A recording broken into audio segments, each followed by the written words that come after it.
madashani oo ahayd madal bilan boqoran oo badiba kulmisay haldoorka salaadiin cuqaal waxgarad siyaasiyiin maamulka degmada Ceergaabo madax dhaqameed ka kala yimid gobolada dalka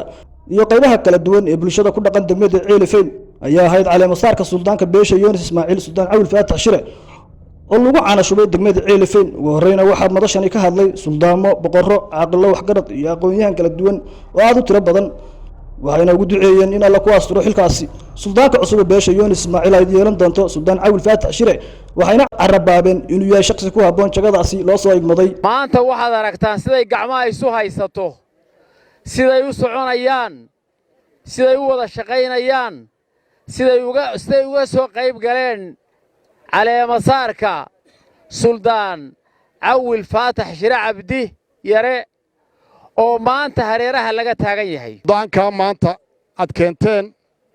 waxaan qirayaa inuu ninka ku habboonaya waxaan qirayaa inaad asiibteen waxaan ilaahay ka baryayaa inuu ilaahayna aqbalo ilaahayna xaggiisa inuu ka aqbalo reerka keenay labada Yoonis iyo inta ka badan iyo inta Soomaaliland joogtay inta Soomaaliyeed oo odaygoo yahay inta boodii buu yahay iyagana waxaan leeyahay kuwa markaad dhex joogto iyo markaad ka maqan tahayba ku maqlo oo ku adeeca ilaahay ka dhigay aan balyaynayaa horta marka hore suldaankan isugu nimi halkan Suldaan Cawil Faatax Shire ayaan marka hore waxaan balyaynayaa waxaan leeyahay Sheekh Suldaan Cawil Faatax Shire ilaahay horta xilka maanta lagu igmaday ee madax dhaqameedka ah ee suldaannimada ilaahay ku fududeeyo rasuulkii maxamed ahaaba mucaarad waayin oo la nabadgelin waayay oo aad ogsoon tahay adiguna halkan aad ku soo socotaa meel nabadgeliyo oo gooyaal lagu sii dhigayo oo furshaan lagu dhigayo maahee waa meel hawli taallaa wixii kaaga yimaada xagga ilaahay ula aroor oo mas'uuliyad diineed ay saarnayd ayaa haddana waxa ugu biirtay mas'uuliyad kale oo iyana xil dhaqan ah ilaahay waxaan ka baryaa tabaaraka wa tacaala in ilaahay uu mas'uuliyadda u fududeeyo dhammaanteenba waxaynu halkan u nimi inaynu ku taageerno oo xilkaa loo doortay suldaanka aynu isku garab taagno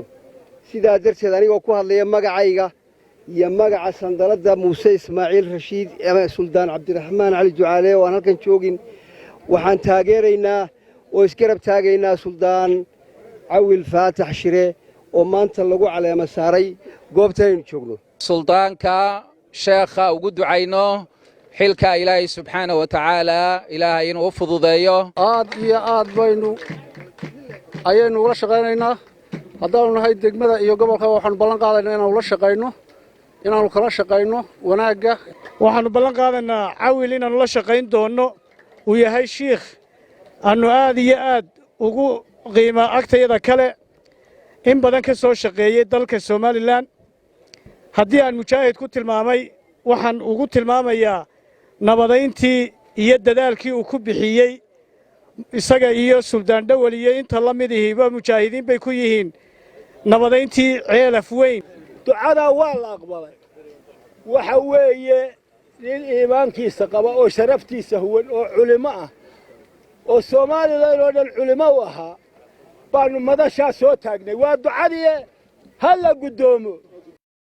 geesisma yeeliyada geedumaro mirana madalisma qariso suldaanka cuqaal codkar caamo waayeel aqoon-yahan waxa weeye siyaasiyiin si mug iyo miisaan leh ayaanu u dooranay uguna kalsoonahay Suldaan Cawil Faatax Shire suldaankaas oo si mug leh beesha reer Ceelaf Weyn ama reer Sanaagba isugu raaceen oo u soo sharfeen waxaan si gaar ah u sii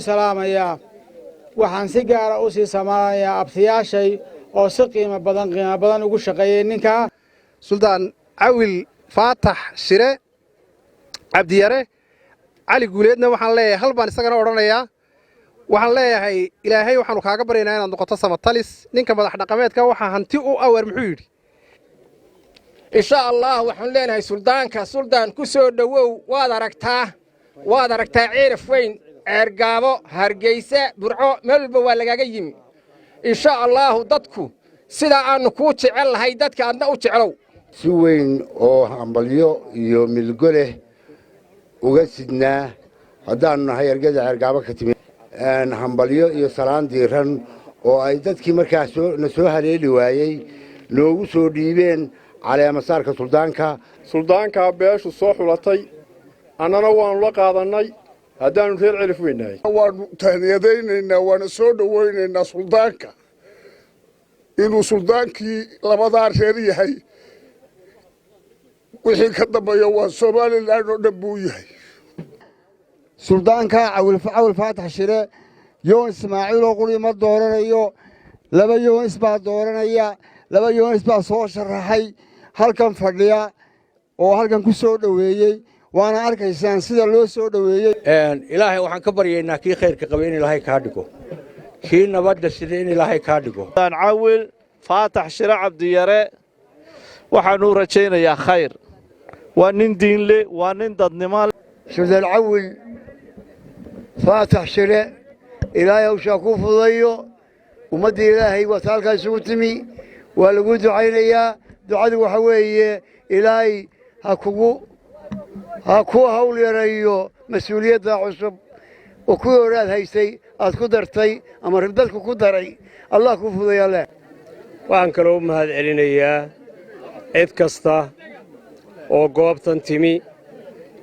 oo igu soo karaamaysay oo salaadiin leh iyo madax dhaqameed oo saxaafad leh oo dadka ehelka iyo akhyaarta ee shaqaynaya leh oo aanan ilaabayn waxaa runtii aan aad iyo aad ugu mahad celinayaa oo mahad ballaaran u jeedinayaa reer Ceelaf Weyn guud ahaan iyagoo isku duuban baanan ilaabi doonin insha allahu tacaalaa inaan u mahad celiyo oo runtii ii muujiyey kalgacayl badan waxaadna ogaataan awalna waa idin jeclaa haddeerna waa idin jeclahay maxamed laanta CBA degmada Ceelaf Weyn